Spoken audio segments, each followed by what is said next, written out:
Hey folks, it's Zorgo here, and I am going to do a very brief general overview of Divinity Original Sin Definitive Edition.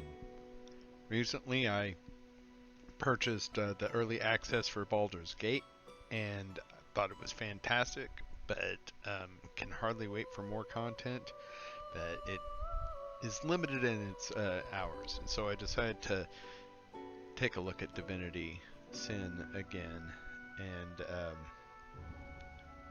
have some friends from my guild who want to do a playthrough. So they were asking about the different classes and how everything worked, and works very similar to Baldur's Gate, as you can well imagine. It is a turn-based RPG, isometric third person, great graphics, a lot of content, much celebrated. I am not going to be the first video on Divinity Original Sin 2, that's for sure. I'll probably be buried in people who have like 500,000 views and stuff. Well, without much further ado, let's go on. So, just as mostly going to be a basic class overview.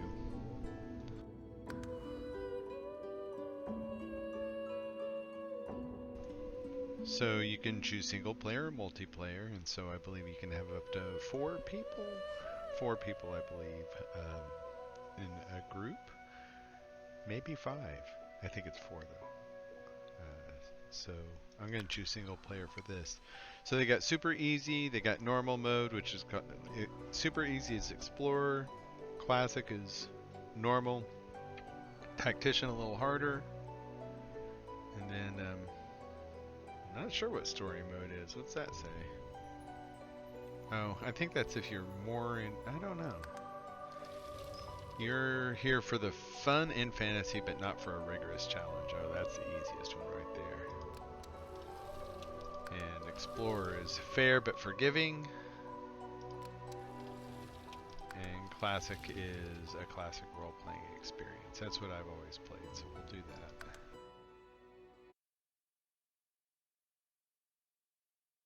Very nice graphics in this game.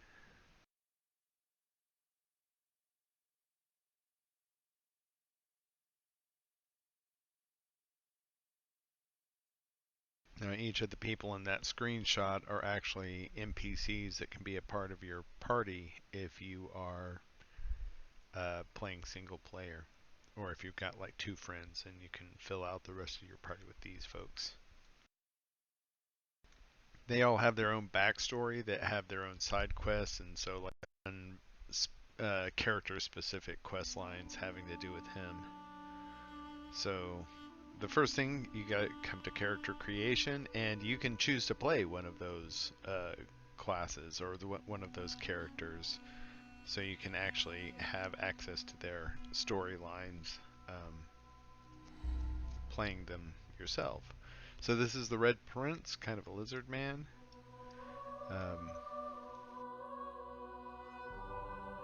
You can see here that they have him as an enchanter, but the enchanter has, see, that's got Hydrosophist, which is water powers, and then Arrow Third, which is lightning, basically. So that's a good combo, because everything in this game, the elements interact with each other.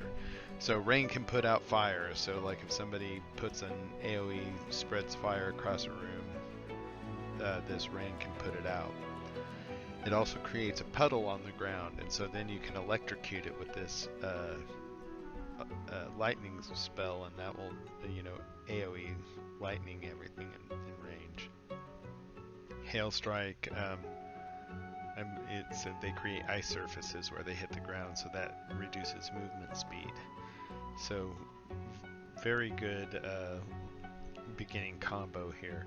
Now I would recommend that you start with the pre-made, like the Enchanter pre-made. That you can actually customize this yourself and build it from scratch, but recommended that you start with one of these build presets Got the fighter, which is pretty standard. It's gonna have a self, it's gonna have a buff, and it's got a bouncing shield, battle stomp, which knocks down foes. So pretty neat tank abilities on the fighter. An Inquisitor is going to be kind of like a, well, it's kind of like a melee cleric. It's got necromancer skills and it's got warrior skills, warfare skills, and so it's a melee caster with some heal abilities, and I mean you can go that way if you want. So I've played an Inquisitor through the first act, and I liked it a lot. But I ended up like buying things and going in a different direction. So I by the end of the first act, I was fairly off of the Inquisitor pre-set, if I'm remembering correctly. It's been a few years since I did it. Knight, which is going to be a two-handed warrior, and it's gonna warfare, warfare, warfare. Just a different power set than the fighter, which is the fighter also has a Geomancer with it as well. So warfare and Geomancer makes a fighter, and just straight warfare makes a knight. A metamorph is an advanced class. I haven't tried it. I heard they're lots of fun, but apparently they are difficult, and you should be good at the game first. But they straight up polymorph skill set. Ranger is just like you would think it would be. It's got, huntsman abilities, and it's got, this one is pyrokinetic, and so, let's see. This is a buff right here, but in any case, it's a standard Ranger. Rogue, standard Rogue. All the things that you would know a Rogue can do. Got fun little teleport abilities with it, stealth abilities, obviously. Shadowblade is like a magical rogue. It's got the neat ability from Polymorph where it can turn a target character into a chicken and take them out of the fight that way. Wayfarer is kind of like a ranger-ish thing. It uses crossbows and ranged attacks. Geomancer and Huntsman is what it has, where the Ranger was Pyromancer and Huntsman. Witch is Necromancer skills and Scoundrel skills, so kind of a rogue necro combo for that. Wizard is fire-based. It's going to be a Geomancer and a Pyrokinetic. This is so much fun. I've played one of these through most of Act 1, and dangerous. Take friendly fire. You can't walk through your own stuff and not take damage, so take some skill, but you can blow stuff up. Battle Mage. This has warfare skills and then arrow thurge skills, and so it's a close range magical DPS class. Lots of fun. Played a little bit of it. Cleric is just like you think. It's mainly a healer, and that's what it's there to do. It combines Hydrosophist with Necromancer skills. And so, see, Hydrosophist is the same thing as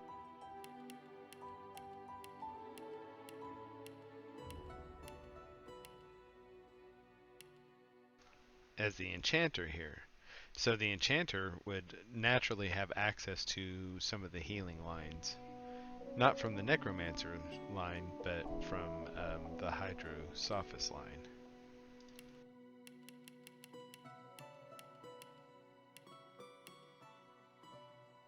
Where the Cleric is a combo of Hydrosophist and Necromancer skills, which both have healing abilities in them, so you can maximize that. But they also have some melee stuff, so a Cleric is going to be not always at range.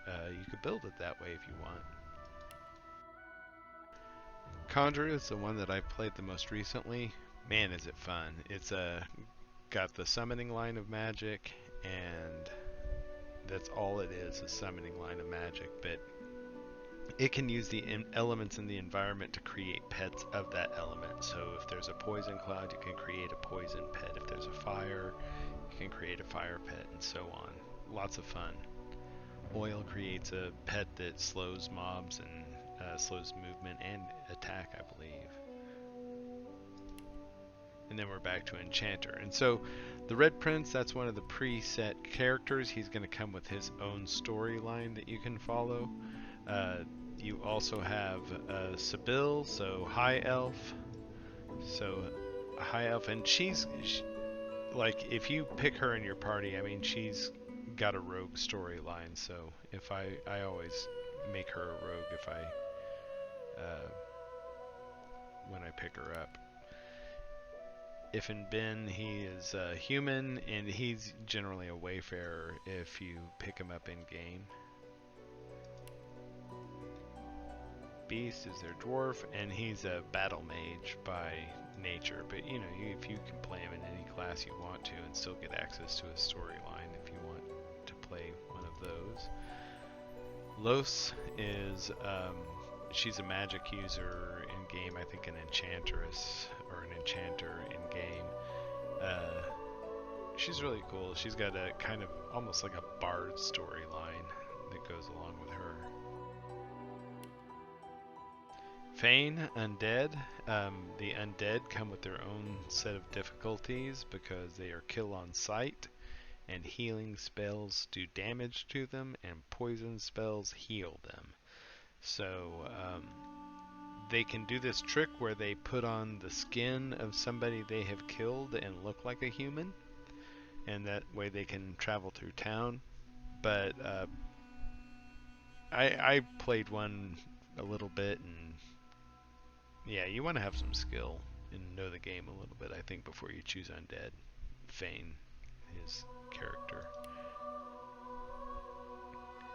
And then you can customize. So you've got a custom dwarf, you've got a customized elf. So these won't come with that storyline, but you know, if you're playing if you're playing solo, you can pick up the other classes and get follow their storylines by just making them members of your party. So if you want to make it yourself, you certainly can do that.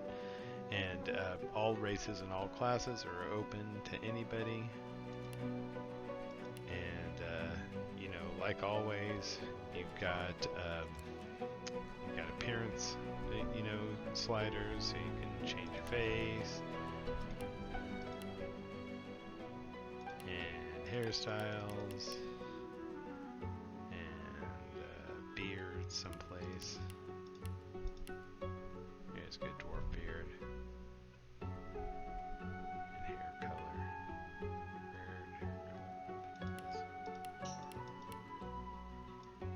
Yep, so you can do that with, and you can even play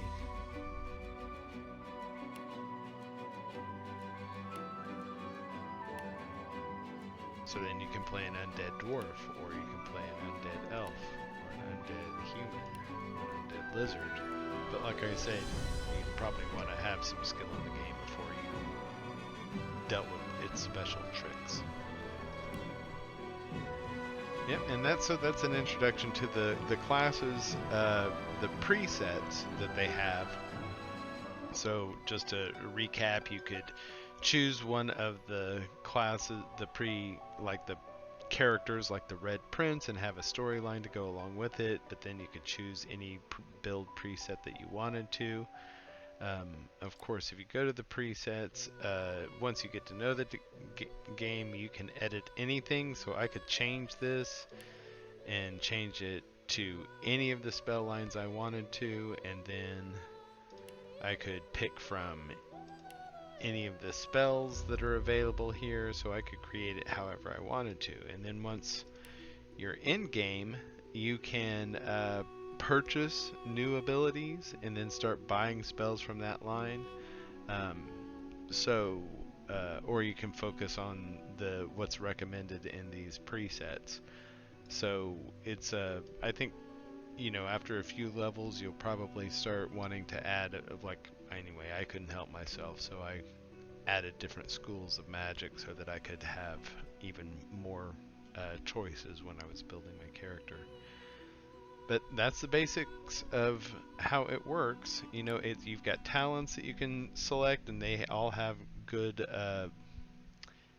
you know, explanations of what each of them does. So very much like Dungeons and Dragons. You can tag yourself so that you have different voice options, and that opens up different, quest possibilities as well. And you can choose what instrument plays in the background if you want to. So, really cool, really customizable. Works very much like Baldur's Gate 3 does in its mechanics. I mean, it'd be very familiar to any isometric turn-based RPG. Got a great skill building system that's very, customizable. You can make your class the way you want to. And then, of course, the gameplay is fantastic. Multiple ways to accomplish many tasks, open world, sandbox like. So, great game. So, hope you guys enjoy and hope you check it out if you haven't checked it out already. And thanks for watching.